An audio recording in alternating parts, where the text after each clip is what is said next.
You probably already heard about the Federal Real ID Act. If you look at your Texas driver's license and you look at the top right, you should have this star right here. If you don't have this star, that means you do not have the True ID driver's license yet.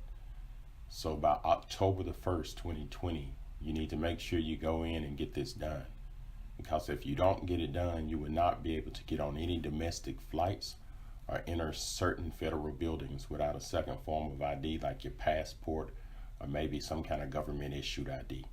So look in this top right, and if you don't have that mark, that means you do not have the True ID. And you can find all this information on the DPS website. You see the drop down here, or you can look in my description. There will be a link that would take you there, and it gives you all the information, the deadline to get it done, and about getting on going in federal buildings or getting on domestic flights. And it will also tell you if you haven't ever had an ID, make sure you come in with some kind of form of identification.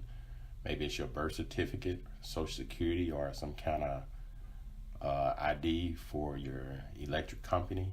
And if you already have your ID, the only thing you need is to bring that in and pay the fee and get your real ID card. So if this video helped, subscribe to my channel. Thank you and have a great day.